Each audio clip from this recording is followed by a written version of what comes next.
every day because we've got a new computer. Unfortunately, half of Brew Minds, Tom McGrow, cannot join us today, but I'm Jesse and I'm here at Listermann with Jason and Jared.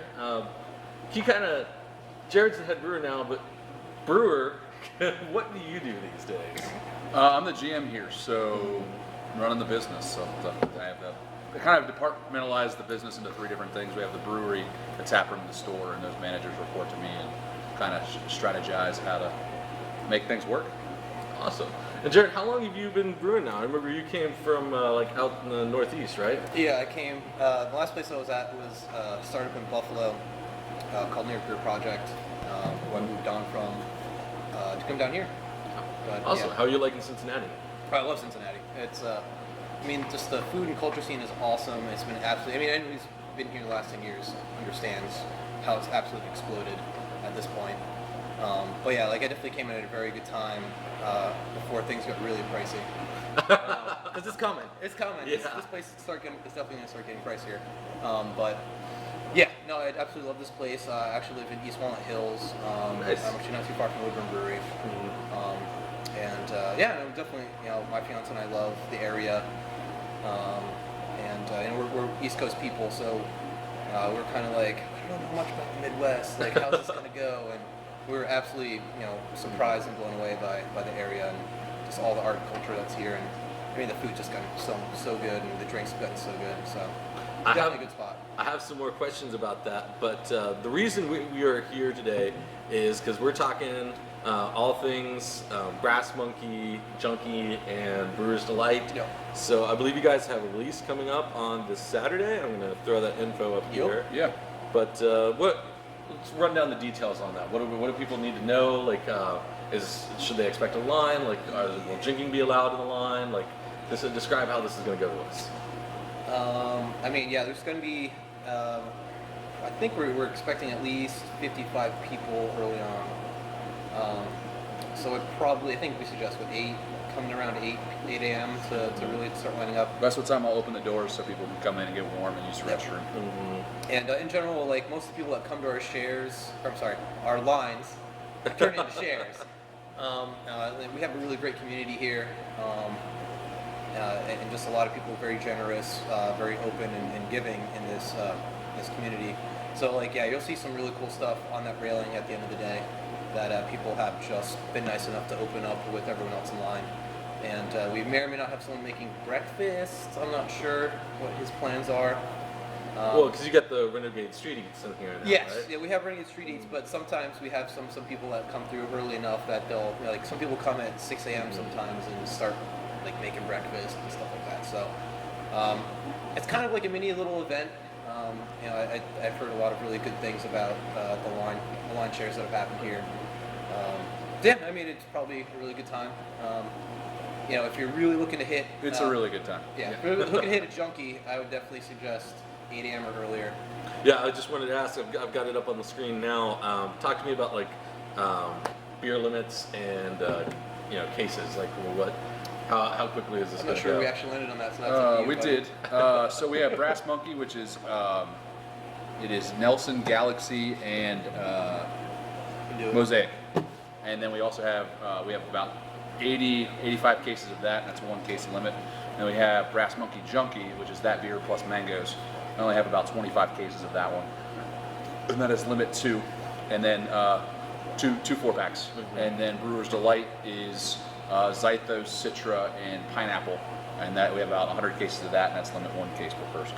Now, are these all, Galaxy. I guess what you could call New England IPAs or whatever you kind of want to call them? Or I know some places have made, double IPAs that are very similar to that style, or even triple IPAs, or how would you guys categorize these beers? When they stay nice and cloudy, we'll call it New England. It's definitely New England style or hazy. One Vermont. There's a whole bunch of monikers at this point. I think the most used term at this point is probably New England, to kind of categorize this fluffy, fruity, hazy kind of beer. Yeah, I just really hate the words like hazy and juicy, because I feel like that is a byproduct of what the beer actually is. Right. It's a New England style IPA. Haze comes from making the beer have that softer mouthfeel, and I know people love that word. So, it's Tell us more about this delicious mouthfeel. So it's really a byproduct versus an intended consequence. So when people talk about haze or try to use that in the marketing or whatnot, that's not what we're about. We're just about making it like nice and soft and fruity and really drinkable. And I think we nailed that with a lot of our styles. Great. A lot of our beers. I have some more kind of pointing questions about the NEIPA, or however you want to call that style, kind of later in the day. But you're having another release right now. So if you're watching this live, there's a release going on right now. What can you tell us about that? That's why we can't be in the tap room. It's crazy in there right now. Our biggest fan favorite seasonal is back today, and that's Shamrock Shake. It's an Irish cream stout. It's a cream stout that we add non-alcoholic Irish cream to, and so that's in 4-packs and on draft in the tap room right now. So we're pretty close to St. Patty's Day, so it's our beer for St. Patty's Day.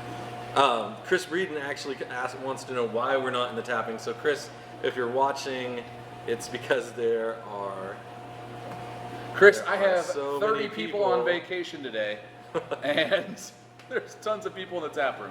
Yeah, and without having like extra external mics like that, my main microphone would just be overwhelmed. But that's always the goal. We want to be in there, but I also want to make sure that everybody can come and get your delicious beer, and there's not too many problems when people have to walk around cables and everything. And we're really excited.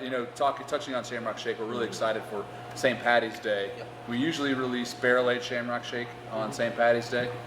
This year we made an imperial version of Shamrock Shake. Nice. So it's 10%. Only barrel-aged. Only barrel-aged. And then we're going to have some with coffee and some regular. Obviously Irish cream is still involved. So really excited to have that more car bomb-esque type of beer because it's higher. What do you mean? It's car bomb-esque. It's so rude to Irish people. Sorry, I apologize to all the Irish people. Man, you guys are bringing up all these things that I want to ask about just a little bit ahead of schedule, but because I was prompted by the excellent mural that's outside. Are you guys still doing the lateral, the oatmeal stout? Yes, that's a fall beer for us. Awesome. It's always been one of my favorites, but it's been hard to swing by because there's so many breweries here today. Yep. But that actually was really good, kind of teaming up. You guys have done so much out kind of in the space up there. I'm afraid I don't have any B-roll to be able to show that right now, but you got to come see it. Yes, to see it. You have to go see it. See, like you can say that. I got to be fair. So now's your time to sell and everything. And you really do need to come see it. Like they've got a whole new bar in there, glassware, really great street eats. They've got it's like a real new tap room space, and you've still got plenty of space for the all the homebrew supplies and everything. Actually, they've got something that is really cool to me. The grain room and the grist mill and everything now self-contained in its own room, and it's got like plastic slats and stuff up, so it'll contain all the grain and everything. So, just all of your nose. Yeah, and it's got a ventilation fan in there too. That's awesome. But so like, are you guys still in the midst of making changes, or do you think you're pretty close to like your final form? I feel like if you think you're done making changes, you're wrong. You have to be done making changes or you're not. So there's still some things. So what we did, we got HVAC in there now, so it should be good for the summer, winter heat and AC. We added some garage doors there for the nice spring, summer days. Our owner's great-great-grandfather had a bar over on the north side, Listermann Cafe, I believe, or something close along those lines, and there's a still life painting of that bar, and he took that and designed a bar based on that picture to model after his great-great-grandfather's bar. So all of that bar is hand-built off of Dan's designs, bar and back bar. So, and that's new. We got a draft system. We took out, I don't know if you noticed because it was kind of dark when you came in, but the windows out front. We took out, they're arched windows that had been filled in, and we took out the fill, so now it's a fully arched window out there. I did not notice that. You won't, in the nighttime you won't notice, but you'll see it when you go out because you can, all the light, if you outside looking in, you'll notice it. It definitely opens up the space a lot more than it used to. It doesn't feel as dank and, like dungeon pub-like as it used to. And then, so we still have some electricity to do, and push the lights up and get the bar lighting right, and also finish the walls because we had to tear some of the walls out for the windows. I guess that's a lot of like the customer-oriented space. Like, Yes. what's going on back here in the brew house? We day before my wedding, 2 20-barrel fermenters showed up. So that was exciting getting those in. It's a nice little honeymoon present. Yeah, it is. So those 2 came up. We got a new bright tank too. Yeah. And that's really helped opening up our production for, some of our beers have longer conditioning times than others. So having that there is huge for us. We got some comments from the crowd. Eric Gabarski, Gabarzik, I think. Apologies if I butchered your name. He says, "Love what you guys do. Keep it up." And Thanks, Kevin Eric. Moreland wants to know, where is the legend Dan Listermann? Oh, The legend. man. We had a time frame we had to fit this into. Well, first of all, he thought today was Friday. That's true. Dan showed up today, and bless his heart, it's pouring down rain outside, and I'm at the bar helping people, and he's like, "Man, Bachfest it's gonna be bad weather." And I was like, let's pull up the forecast. What does tomorrow say? And it's like 45 and sunny. I was like, it's not so bad. And he looks outside. He's like, "What are you talking about?" I was like, "Dan, today's Thursday." He's dressed up, ready to go to Bachfest, and he's a day ahead of himself. Retired life. Yeah. It's got to be nice. Yeah. Also, David McFarland wants to know what's in the barrels. So obviously you can see there are plenty of barrels behind us. This is A Chicago. lot of things. On 2.8 we added vanilla, so this is going to be barrel aged vanilla Chicago. He's reading it off the barrel. He doesn't have it memorized. That's true. This one's getting ready to come out. This one was filled almost a year ago, so this is Chicago getting ready to come out. So a lot of these, once we won FOBAB, a year and a half ago. Wait, I'm sorry, If you're playing what did we Listermann do? Bingo at home, What did we do? we What won happened? you did FOBAB. just hear a, "Hey, did you hear we won FOBAB?" I didn't say it like that. What I was trying to say was, when we won Wasn't that we won FOBAB, we put a lot of Chicago into barrels. And so now is the time where those barrels are coming to maturity. So we're going to have, right now we have vanilla cinnamon Chicago in barrel. This one's actually going to be vanilla cinnamon. The coconut. We have coconut chocolate. Maybe add a little almond to it. We'll see how that goes. I mean, with the hazelnuts there, it's going to be like, Yeah. it's already going to be kind of similar. And then also just straight up chocolate barrel aged Chicago. Well, speaking of FOBAB, we can kind of get into that a little bit. Like, you guys are bringing a lot of hardware back. How many is that? 3 years, 4 years in a row? With 3 years in a row. 3 4 years? medals in 3 years, Yeah. if you're counting at home. Well, they didn't give a medal for second place in Best of Show this year, so. Yeah, we won Best of Show. FOBAB is the Festival of Barrel Aged Beers in Chicago. It's like the GABF for barrel aged beers. And we like it because our beers don't really fit into categories. Right. Whereas FOBAB, there's 9 categories. You kind of either do or you don't fit in. There's no kind of gray area. And so it really plays well to our beers. That's awesome, and it's a nice little drive up to Chicago. And it's a nice Get to little hang drive out up with to all the guys Chicago. up there. And this past year, Distill. God, I can never say their name right. It's okay, buddy. Distill.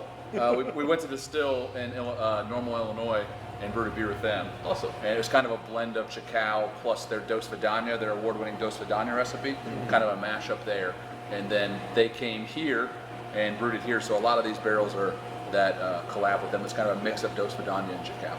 I've always kind of wondered what a Dark Lord Chicago mix would be. Like, Jesus. like It'd be diabetes. We'll stop fermenting it halfway through, and then it'll be that. It'd absolutely be diabetes. Well, That's a good idea. Maybe we should force stop fermentation on No, Chicago. shut up. always worth a shot. I'm sure you can fit it in somewhere back here. Somewhere, yeah. If you're just joining us, this is Brew Minds, and I'm Jesse, and I'm joined with Jason Brewer, the GM, and Jared, the head brewer of Listermann Brewing. We're talking all things NEIPAs, pastry stouts, and all things galore down here. I don't think at I've ever Listermann. heard someone say NEIPAs. I've always just pronounced it that way. It's NEIPA. I mean, that's fair. I mean, fair. It's a dippa, phonetics. nippa, I guess. Yeah. Words are fun. David McFarland, we'll quick ask his question before we get into the other stuff I want to talk about. He says, will the cinnamon have some heat to it similar to, say, a stout brewed on chilies? No, not at all. We use Saigon cinnamon, which is more of a... Put a fuck ton of cinnamon in. Well, if we put a fuck ton of cinnamon in, yes, but I don't know if you've had. We have the League of Chicaos, which is a beer club just centered around Chicaos, and so if you were a part of that 2 years ago, the league only bottle was vanilla cinnamon barrel aged Chicao. So it's going to be that nice harmony of cinnamon, vanilla, hazelnut, and barrel. So it's not going to be too terribly spicy, but it is probably in my top 3 Listermann beers we've ever done. It sounds like he's really talking about like a Mexican chocolate Yeah. possibly. So I mean, we are thinking about. We are doing a Mexican chocolate chip out for the league, which will be on draft here, but most of it will be for bottles of the league. But that's different. Yeah, we are getting all the questions coming in. Great. So I have all the beers here, so keep them coming. I'm gonna ask one more, and then I have some more pointed questions to get to. Kevin Pinsky wants to know when the next s'mores beer is coming out. Start with.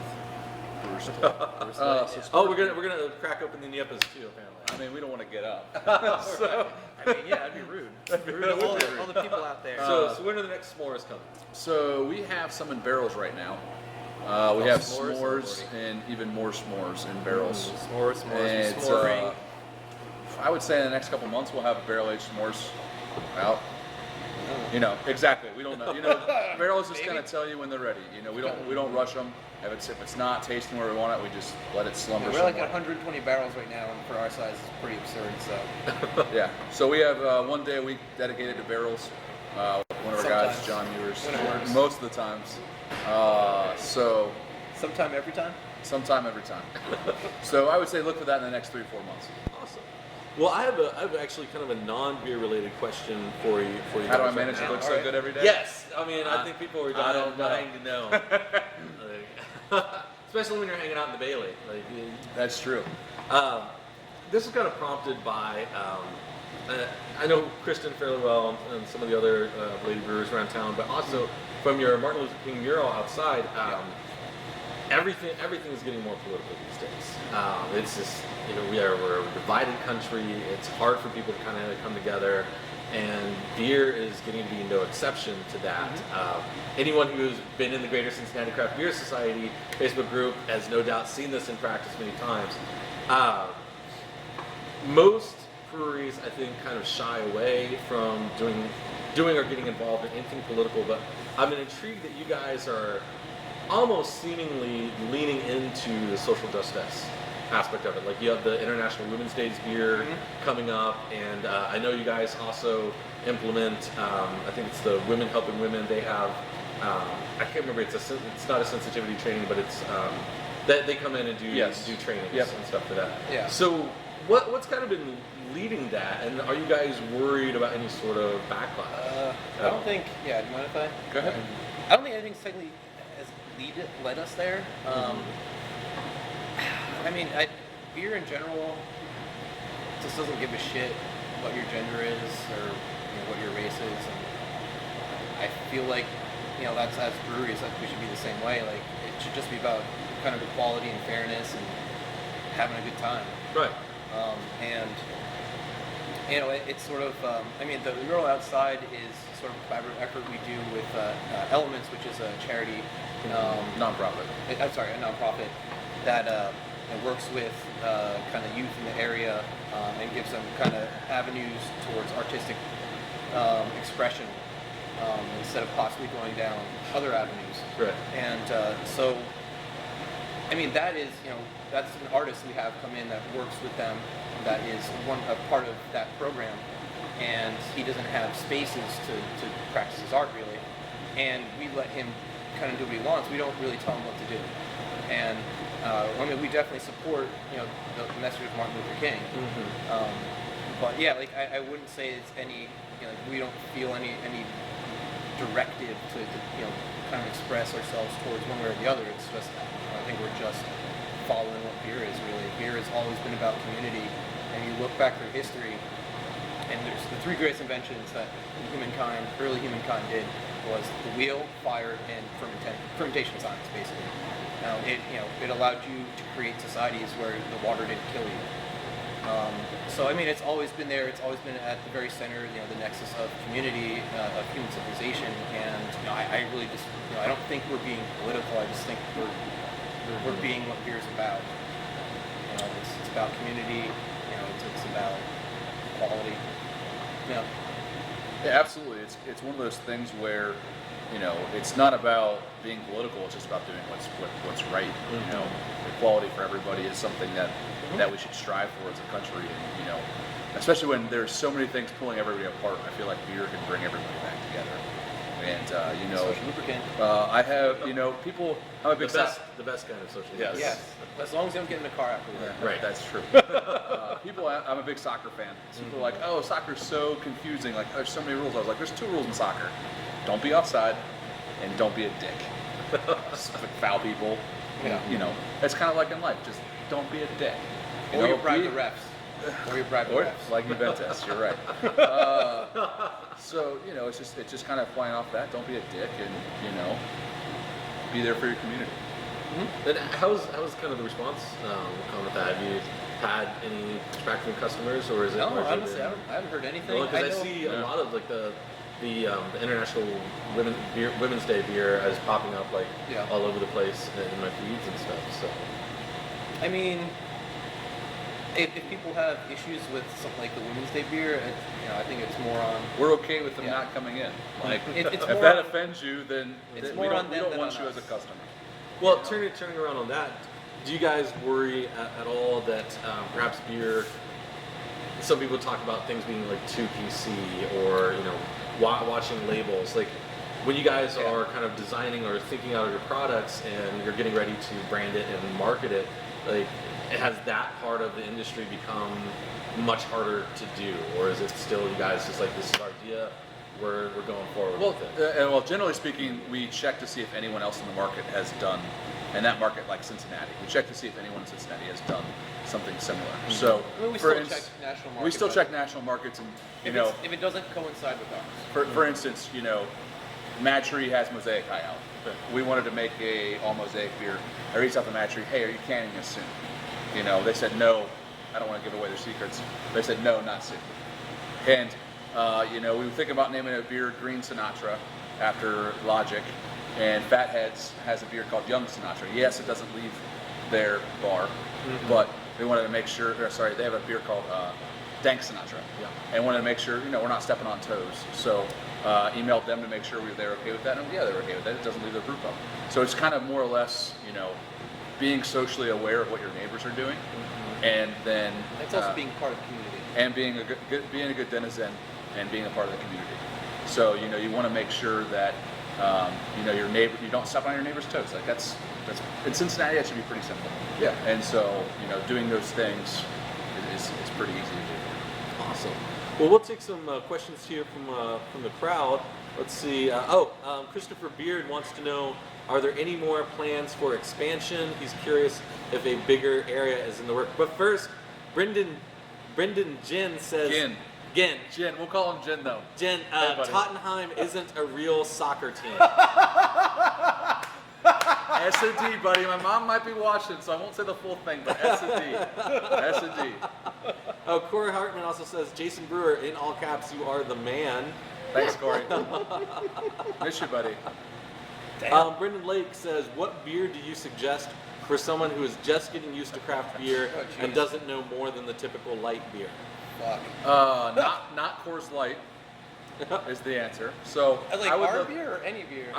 I know it's my friend. It's Oh, Coors Light okay. drinker. So just don't. Just go into a brewery and seek the things that you like to drink. If you like something light, ask for their light option. If you like something dark, ask for their dark option. You might be surprised with what you find out. People claim that all we do is New England style IPAs, which all we have is 2 on draft now of 16 tabs. We also have a lager. So if you come in and you want like something light, we'll have a lager there for you. And don't worry, we're going to have questions on that here in a bit, too. The expansion question. Any more plans for expansion? We touched on that kind of a little bit, but I think what he means by that question is he's thinking like new facility, Yeah. bigger addition. No, so I mean, I'd love one. I mean, an all sour facility, absolutely. I would love it, but we'll see. We'll see how that goes. That's very a whole other for how stretched we are for space here, we're pretty blessed with the building that we're in. If we're honest with ourselves, we have a lot of space. It's in a great location. We still have room for more. We may not think so, but there is What? still room for more. What? Yeah, there's still room for more. Okay. So, all right. we still got a little bit more to grow here, and it's really, we do things organically. So making sure that the steps we take, we just added 220s in August. So obviously we're plowing through those, and as long as we continue to be running out of beer, maybe that's time to add another 20. So we want to make sure that we walk before we can run. sort of thing. So we'll be walking here for the next 6 months or so, really growing into these tanks. Walking, well, like speed walking. Walking hard. Speed walking. We want to make sure that we're at a comfortable level before we grow. Awesome. I have one last question before moving on to the next topic. Zach Augustine wants to know, what's your next variant of Chacao, and when will you be opening it up to a poll for the people to choose? I've been having a lot of people tell me they want a beef and cheddar Chacao. Shut up. No, they haven't. No, they haven't. Who has asked to beef and cheddar? I don't know who, but I saw a lot of people asking for it. So Did you even make such a thing? You got to take those polls with a grain of salt. So you never know. Oh, Kurt Listermann also wants to know if there's any plans to shave the beards. You talk to my wife about that. No. If she says it's okay, then I'll think about it. Oh, Kurt. All right, I think it's time to get into what a lot of people kind of wanted us to talk about. We're gonna get into the haze craze and the pastry stouts and all that. So if you're just joining us right now, this is Brew Minds. I'm Jesse, and I'm joined with Jason and Jared from Listermann, and we're here ahead of their Brass Monkey, Junkie, and Brewer's Delight release on Saturday. But speaking of NEIPAs, you guys were like really the first brewery to get on to that train and have been doing it ever since. You're also, I think, like, there could be an argument as to whether you guys did it first or Rivertown did it first, like the true quote-unquote pastry stout. I don't have like a PC sort of way to ask this. Are you guys ever? I think some people will occasionally give you guys shit, just like they give Ryan guys shit for some of the stuff they do, for chasing the crazies, like being on the hype train. Is that a concern? Like I just saw your tap list out there, and there's plenty, and as you said, there's plenty of other options. Yeah. But are you concerned at all about putting your guys into kind of a corner? No. We really make. It's going to sound super cliche. We really make beer that we want to drink. Yeah. So if it's not something that we would want to drink, if it's not a beer that we don't like, we don't put it out there on draft. So started drinking a lot of Trillium, and some Hoof, and some other half, but a lot of Trillium. Yeah, and like just Trill. like a lot. Back in end of last year, not 17 but 16, end of 16, and just really loved the style. Just really loved the way that it showcased the hops without the bitterness, and it just kind of grew on really everybody here. And it's not just one of us that's all about this. Like everyone was like, we need to start making beers like this. Not that we are making beers like them, but similar. And they just sell well. I mean, honestly, end of the day, like, we're a business, and if it doesn't sell, we wouldn't do it, but it sells. And if it doesn't sell, we would do it. I mean, we make smoke vodka. It doesn't sell. We do it. Don't let Dan know. Dan, shh. But we would if it didn't sell, we would do it once. We would all hang around the bar and drink it and do it every once in a while. But the fact is that they sell really well, so we get to enjoy it as much as everybody else. Yeah. So is it chasing a craze? Maybe. But that's not why we did it. We didn't get into making these beers to make a fuck ton of money. We got into these beers, and every single thing that we do, we get into because it's good and we want to drink it. There's nothing out there that we make because, hey, this is going to make us money. We don't do. That's just not who we are. So what do you guys think of like the aftermarket and stuff on your beers? Like I have seen, because I've been in the newsroom and I've seen one can of Fiona, like original Fiona, going for $900. $900? Yes, I've seen it on eBay, going for $900. I should have bought more of that. But shit.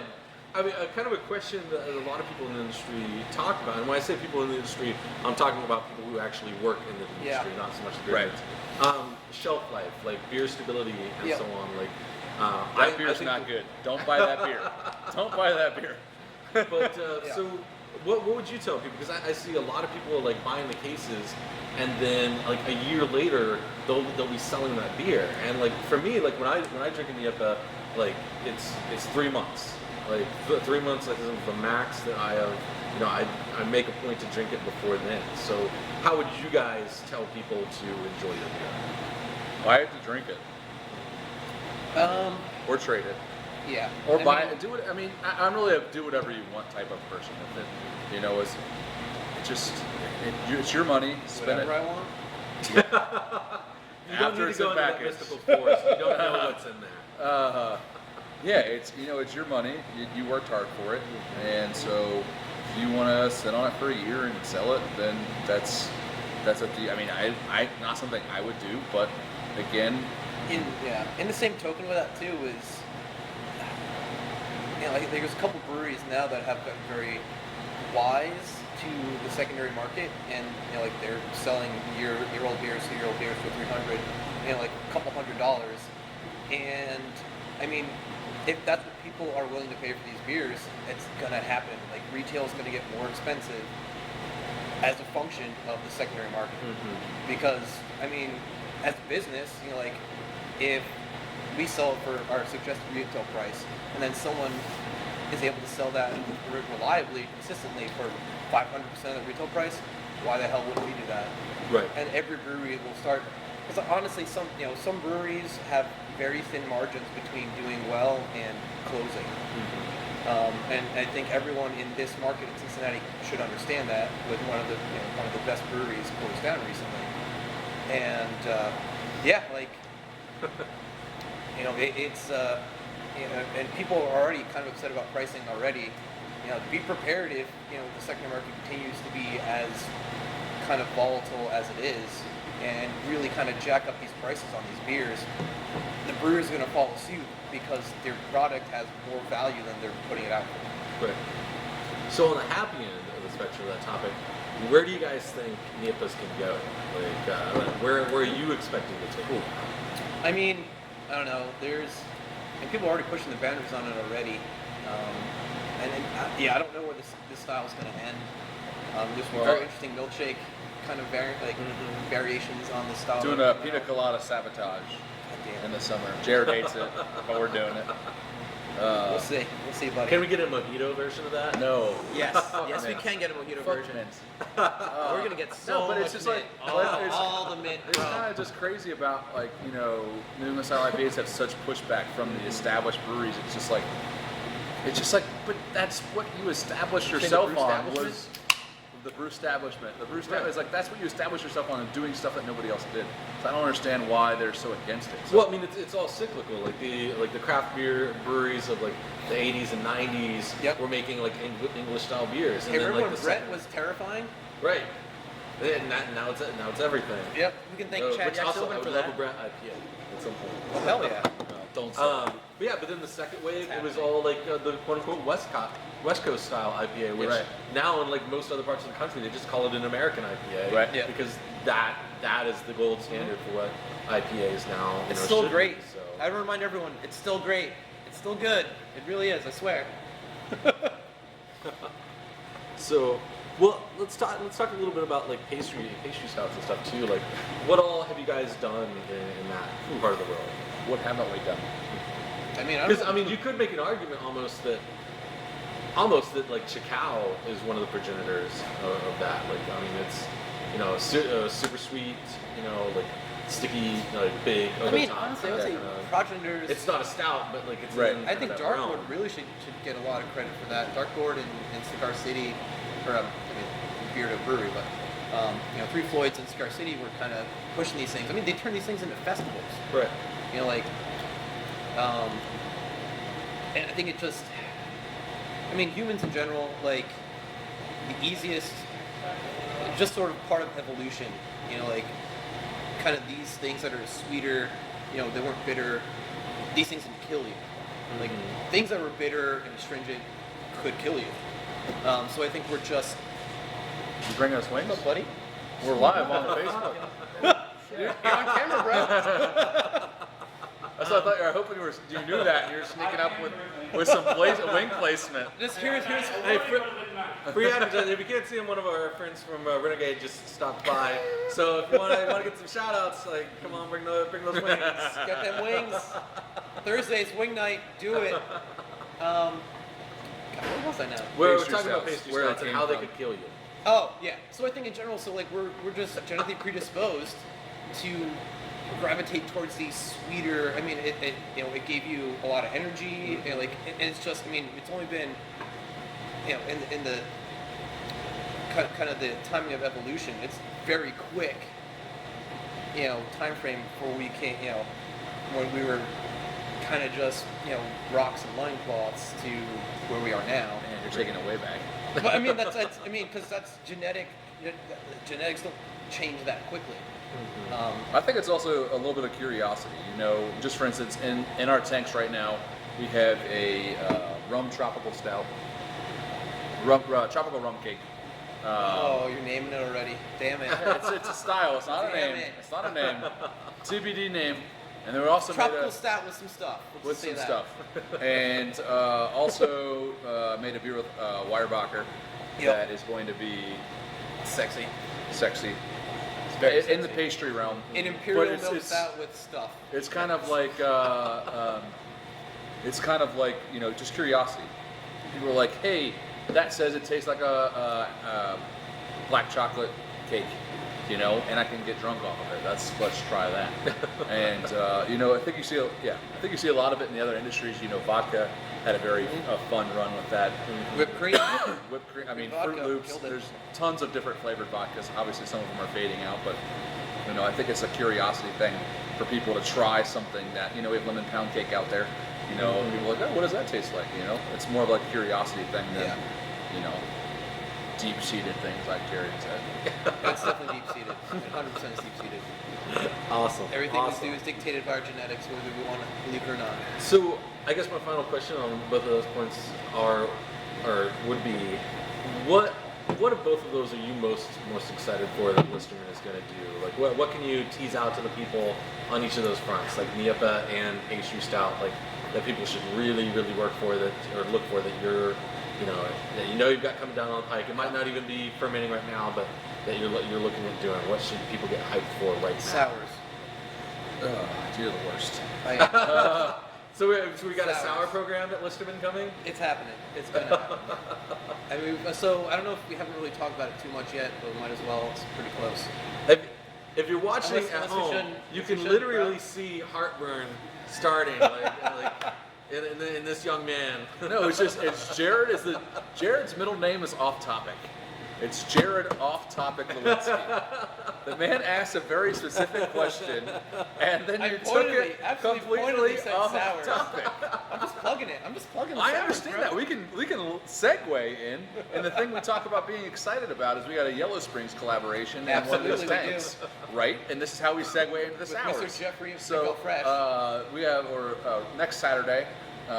Just how the timing worked. We have a collab we're releasing with Yellow Springs, Which is it's awesome. It's called I'm on a Boat. Because of their boat show, right? You're damn right. It worked out. And we got T-Pain / Jeffrey L Fresh on the can with Nice. Yellow Springs bling. Yep.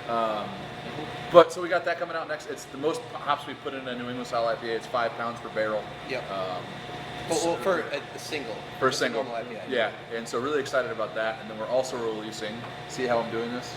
That's how you segue. That's how you say it. Also releasing our first Berliner Weiss in cans. Awesome. So No, yeah. I was looking into that. So what kind of got you guys interested in going to the Berliner route? I don't remember you guys ever really doing anything Tasty like as that. hell. It's one of those things where it's just like it's what we want to drink, and you know the guys here have been pushing for it for a while. So we said, you know, we had a tank time open, so we said why not? And Sour mashed over the weekend, yeah. and it's basically going to be a 2-week process. And on Friday we'll sour mash over the weekend. On Monday we transfer the beer over to the Bright and put another Berliner in there. So we'll see how you know we should have a Berliner always in the works. Are they going to be all fruited Berliners, or are you going to do like a base Berliner and then maybe have Yes, some of the correct. syrups and stuff to go into? It's so it's going to be a division between those two. For the first batch, we pulled up a very small amount, and we're going to start trialing. We have one of our employees here, fantastic human being, Alan. Great and breakfast. He's wonderful. And so he actually did some homemade syrups, and then we're also going to have just like some syrups from Amaretti, so just you know, easily purchasable ones. We're going to kind of pilot that from the get-go, but I mean it's a super traditional, and we love kind of tradition and history here. or at least I do. At least Dan and I do. And so we'll do a little bit of that, and that may grow in the future. But in general, I'd say most of our, if we're going to do package of it, it will probably be some kind of fruited variant that we're going to do with it. But we will have some degree of base to bring kind of going forward, because we really like to kind of foster that idea of going back to the traditional route of bringing syrups back into that. And we might just even have it at the bar. Any beer you want to put some weird syrup into, feel free. Like, follow your joy. Do what you want. Marijuana syrup. One day. CBD right. or THC? Just saying. I'll leave it They're up to different. Brewers choice. If you're just joining us, this is Brew Minds. I am Jesse, and I am here at Listermann with Jason and Jared, and we're talking all things about their releases. Bird up. I do have one last question kind of before we wrap it up, and a part that I think sometimes people kind of forget about. In addition to the beer, you guys also have something that I think is kind of awesome. Danny Spears couldn't join us tonight, but the Listermann Fermentorium, like you guys are doing like wines and ciders and all things kind of like funky and interesting. How's that project going? Fine. It's kind of like Danny's little baby that he comes in. I mean, he's been pretty busy lately, so it's not as much as he would like to probably pay attention to it. Mm-hmm. But yeah, I mean, he definitely has fun, and we've done some cool stuff where we've kicked back some barrels to him, and he's done some barrel aging with some wines. It's like it was maple cacao barrels that got kicked back into was it Grenache? No, that was the Cab Cabernet, Sauv. the Cab Sauv, yeah. Yeah. So like yeah, he has fun. I mean, if he had more time to dedicate to here, would have weirder stuff for sure. But in general, like he's doing a really great job. Just making some. Do you guys ever see yourselves delving more into kind of like the cider realm? 'Cause, I mean, personally, like I think that cider is one of the last big untamed markets here in Cincinnati, because nobody's really done it. Like, Yeah. I mean, a few people have the cider, a couple ciders that they put out, but no one's really kind of leaned hardcore into it. Yeah, And we don't. I mean, we don't have the space for it. Mhm. Space To or be perfectly time. fair. Yeah. We don't You have know, the space for it. And so we're basically just making the cider and the wine for here. We want to give people, everyone, an option to Gluten-free options. gluten-free options. Yep. And so want to give them an opportunity to, if you don't like beer and you're here, your husband or wife drags you here, that you have an option for something else. Yeah. So Or it's boyfriend worked or out. girlfriend. It's or boyfriend or girlfriend, and it's worked, or just friend. Yeah, that's true. It's worked Or out. Like an person as a. It's worked a out human, really well. And, a human brings you. or a dog. Well, Or- dogs gotta stay outside. Like, damn. Thanks, Dan. But it's just one of those things where it's just fun. We like having fun here, Yeah. and Danny does a good job. So He does. I love Danny. Awesome. I guess we need to cycle it back around. What do people need to know about the release? I'm going to throw that back up here. All right, the release info should now be on your screen. March 3rd, 10 a.m. But it's a Listermann release, so when should people show up? as early as you feel comfortable. So we're also releasing barrel-aged cinnamon roll cacao. Okay. Pastry stuff. There you go. There's only 96 bottles of that, not 100, but 96. Yeah. And As what early all as you feel on the comfortable. canned beer side is going to be coming out on Saturday? We have Brewer's Delight, which is, Jared tells me, it is I'll bring that up here on the second. Pineapple, Galaxy, and pineapple. It's Citra. Sorry, Galaxy, Citra, and Zythos with pineapple added. That's Nice. Brewer's Delight. After Rapper's Delight, and Brass Monkey is Nelson, Mosaic, and Galaxy, and that's the first canned beer that we've ever done, and our most popular. So make sure, like, anytime we release. I don't know, Missy. Anytime we release Got Brass that cult Monkey following. is going to be crazy because it's just got a cult following. And then we also have Brass Monkey Junkie that has mangoes in it, and we only have 25 cases of that, so sure to bring a lot of people out for that. Awesome. Yeah. Awesome. Well, be sure to be here Saturday, guys. Thank you for letting me come in and hang out with the barrels and Yeah. try your delicious beer and hear about all the great things you guys are doing with your releases. So Absolutely. hope it goes well on Saturday. Cheers. So thank you for all at home. Oh, he needs some We're beer heading though. out. He needs some beer. Hold on a second. Oh, Did you already stop? there we go. Oh, we're still going. We got a cheers. This is Brass Monkey. Cheers. Cheers. Slancha. Slancha. There we go. See you next time, everybody.